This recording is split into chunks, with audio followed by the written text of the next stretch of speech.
And then professional development, what we're doing here today. So professional development, kind of the last piece in the objectives that you have identified for your community of practice, but perhaps the foundation for success in any enterprise that is trying to improve in project management. Formal education and training, and which we're all familiar with, many of us have. If you're a PMP, you've been through something relative to formal education training around our discipline.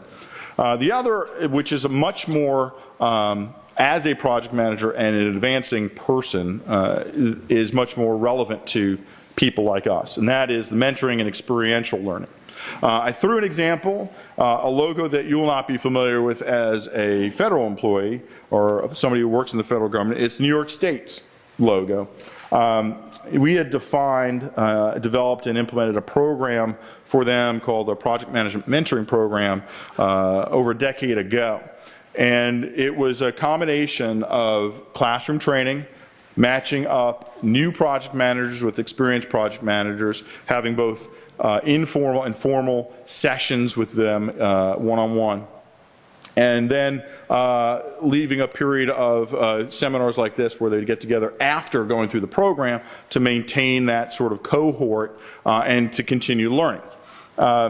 Program, except for a few years where between '99 and today where there have been some budget constraints, has been executed many times. What we're seeing, interestingly enough, is that the people who went through that program now, the people who went through it originally, they are CIOs, they are directors of agencies. In fact, one was just appointed deputy CIO for the state.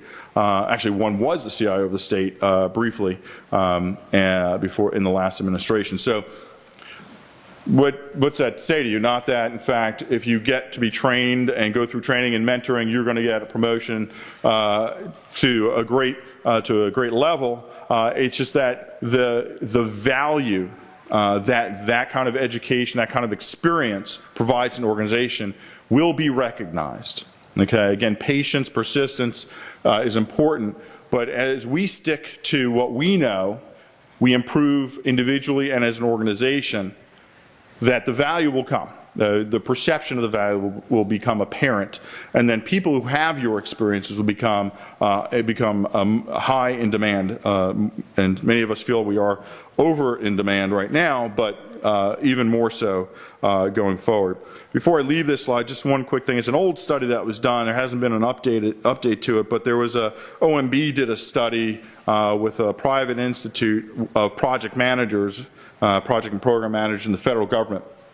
And they asked them, what are some of the skills that you need to do your job well?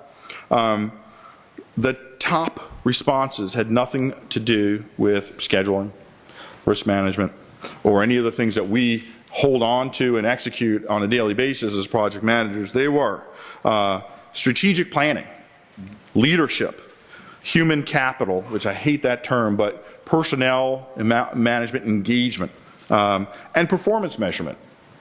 Okay? So it's the foundational elements of being able to execute those processes we know and do well.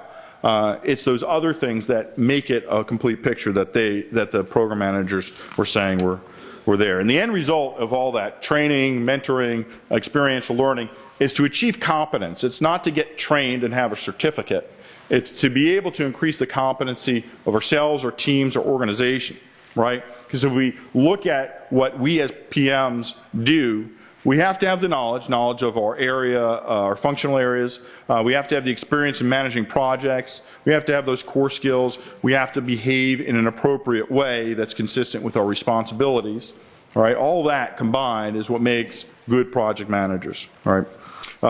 FACT PPM is a way that the federal government is looking, is trying to increase that. Certification is a valuable thing in the government. The government took the lead. Why PMPs became more popular, more valued, was because the government was out front with that. Private sector trailed. Okay, PMP. Now I can't do work in any environment when we're leading projects if I don't have a PMP in the lead. Before, you would mention PMP in the private sector and they'd, you know, even large organizations would kind of wonder what you were talking about, but not the case anymore.